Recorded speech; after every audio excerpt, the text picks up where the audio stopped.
So F1 cars utilize highly specialized chassis designs crafted for maximum performance and safety.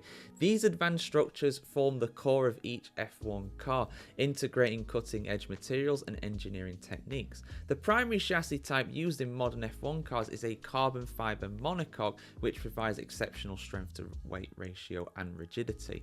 Of course, being a monocoque, it basically means that it's all one structure. One structure, I believe it probably means in French or something like that. I don't speak French, guys, as you can probably tell. But part of the cool thing about F1 is the fact that you've obviously got these individual chassis, so that allows the teams to upgrade their cars throughout a season.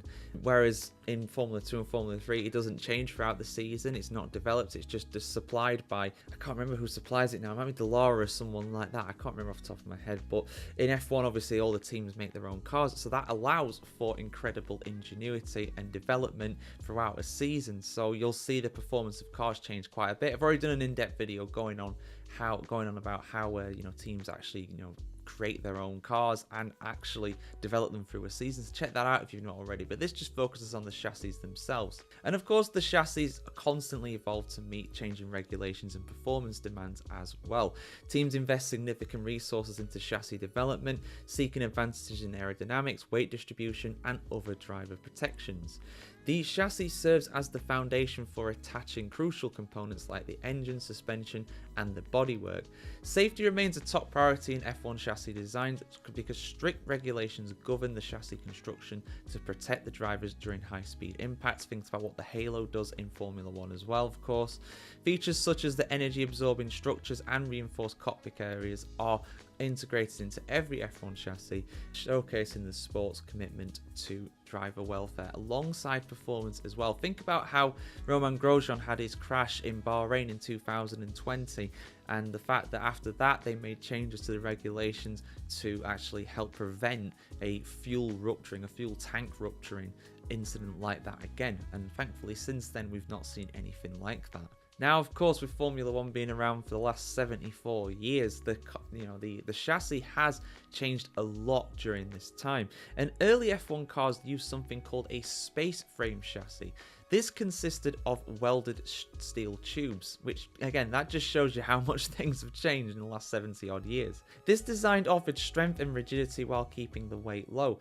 The backbone chassis, a robust automotive design connecting the front and the rear suspension attachment areas through a strong tubular structure, was also used historically in small sports cars and some heavy trucks as well. The Ferrari 500, which dominated the 1952 and 53 seasons, featured a space frame chassis. During the 1960s, teams began to experiment with monocoque construction.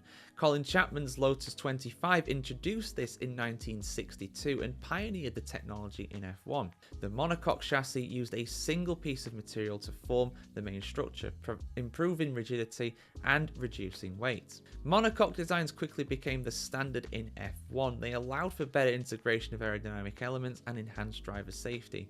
Teams refined these designs throughout the 70s and 80s using materials like aluminium to further reduce the weight. But then carbon fiber came in the 1980s and changed everything.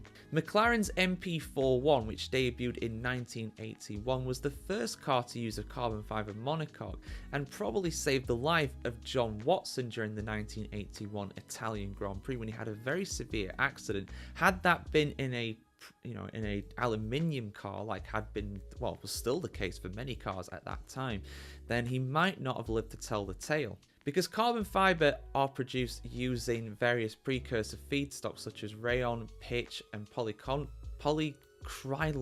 I can't say that word. That is a big word. Anyway, look it up. There's a full article on the F1 Chronicle, if you can't tell by the way, going over all this.